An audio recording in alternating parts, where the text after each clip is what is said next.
Sports Talker Nation, welcome back once again as your host, the G-Man, as we continue through our NFL 2015 team-by-team review. Today we're going to talk about the New Orleans Saints, who've had some offensive genius and some defensive struggles over the year, and spoiler alert, that didn't really change this year. So what went right for those New Orleans Saints? It depends how you look at what went right.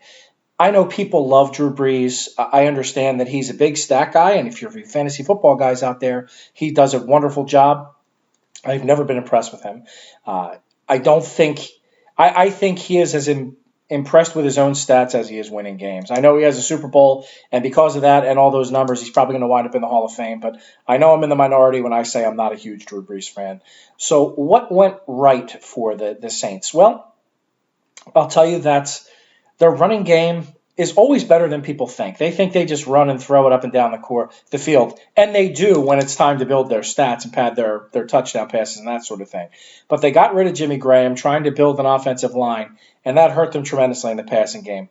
They actually had some good running game early in the year before Ingram got hurt inevitably, as he always seems to get hurt.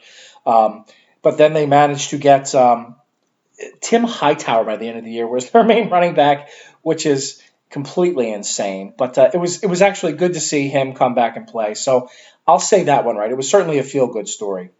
Brandon Cooks also went right. He was what everyone expected him to eventually be. He was pretty early.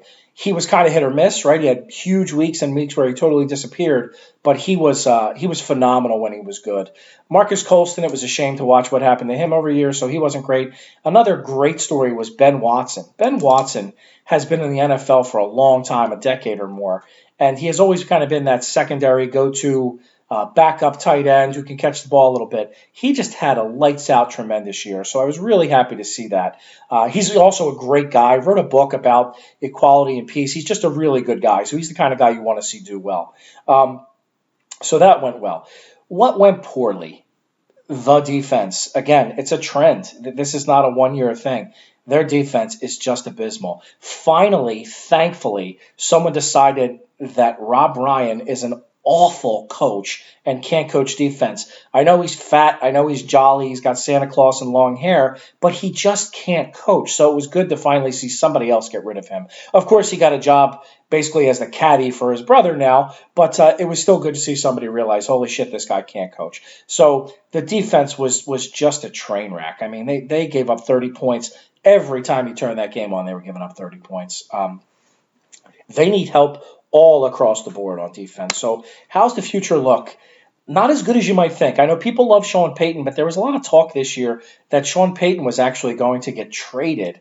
He would get the John Gruden treatment with a couple first-round picks. I don't see that. Again, I know he had that one Super Bowl, and he was excellent. He's considered an offensive innovator, but he has never seemed to be able to build a defense, and their offensive line has never been as good as it needs to be successful long-term. So I think the future has more struggles because I think Drew Brees is actually nearing the end of the line. I think he's, 36, 37 now. I think he's still serviceable, but you need to get a quarterback. Everybody knows it's a quarterback league. Without a quarterback, you're not going to do anything. So they need to replace that position to really move forward. They do have a top 12 pick in the draft. I'll tell you that they need defense. Give them all the corners they can possibly get. Give them a pass rushing defensive lineman. They also need a wide receiver because Cooks was about all they had consistently they could count on. And they really need to start thinking about grooming a quarterback long term, which is, that starts your rebuilding process. So I'm not sure if Sean Payton's even going to want to stick around for that. So your Saints, middle of the road. I expect them to be middle of the road again next year. That's about it from me, the G-Man. I'm your host, and I am out.